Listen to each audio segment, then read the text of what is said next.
Today, we are diving headfirst into the global supply chain for a resource that's absolutely critical for our energy future: uranium. It's the fuel that powers nuclear reactors. But where does it actually come from? Who's pulling the strings? And maybe most importantly, how secure is that supply? We're going to answer all of that by taking a hard look at the world's most important uranium mines. So here's the game plan. We'll start with a big picture overview of production.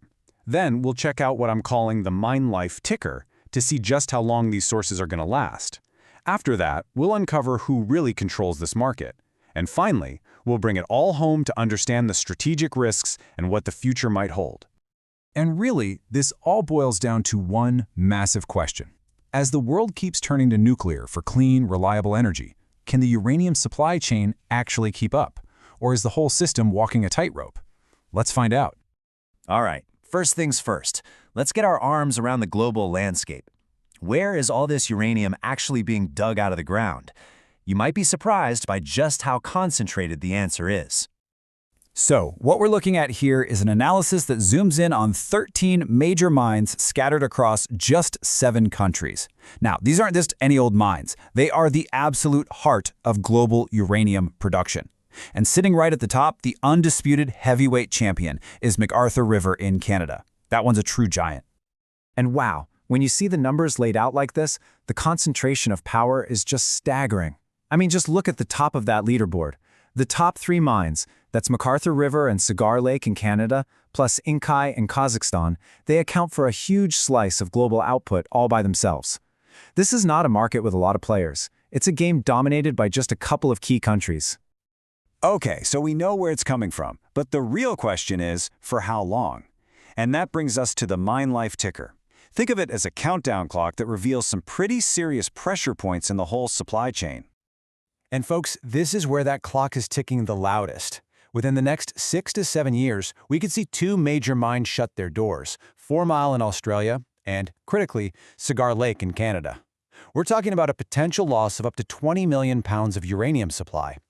That's why the studies to extend Cigar Lake's life are so important. Their success is absolutely crucial for keeping the market stable in the near term. This is the biggest risk right on our doorstep. Now, if we look a bit further down the road, into the early 2030s, we see mines like Karatau in Kazakhstan and Rössing in Namibia scheduled for closure. The risk here feels a little more manageable, but only because the market has more time to prepare and adjust. And we've seen positive signs. Rössing actually got a life extension just last year, but you can never take those things for granted. So, with all these clocks ticking, what's holding the whole system together? It's these long-life assets. The bedrock, the anchor of it all, is McArthur River. As the world's biggest high-grade deposit, it pumps out about 15% of the world's uranium all by itself.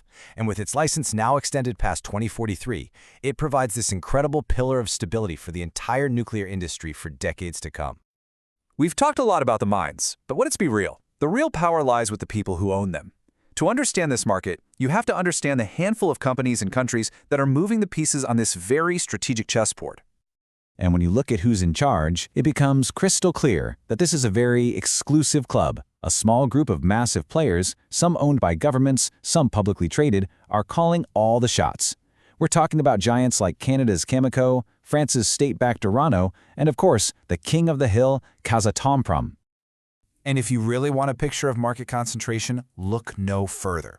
Kazakhstan, the state-owned champion of Kazakhstan, controls roughly 40% of the entire global uranium supply. Just let that sink in for a second. One single company has that much sway over the world's nuclear fuel. What happens in Kazakhstan definitely doesn't stay in Kazakhstan. It sends ripples across the entire globe. You see, controlling these assets that can run for decades is everything. Mines like Olympic Dam in Australia or Inkai in Kazakhstan, they're not just holes in the ground. They are geopolitical assets. Owning them gives you decades of supply security and just immense power in the market. So we've looked at the what, the when, and the who. Let's put it all together. What does this all mean for the future? In this final section, we're going to lay out the key risks and the strategic bottom line for anyone who's paying attention to nuclear energy. When you boil it all down, our analysis points to 6 critical risk categories. You've got that extreme supply concentration we've been talking about, a looming supply gap in the near term, huge geopolitical exposure, tech and cost challenges, big questions about long-term stability, and the ever-present risk that a crucial mine extension just doesn't get approved. Let's just double-click on that geopolitical risk for a moment, because it is a big one. The world's over-reliance on Kazakhstan is, frankly, a massive vulnerability, especially for the West. You add to that the risk of disruptions from politically unstable areas like the coup in Niger that threw the Salmer mine's future into question. And then you have China making strategic plays to lock up resources in Africa. You put it all together, and what you get is a very, very fragile supply chain for Western nations. Which leaves us with one final and, I think, crucial question.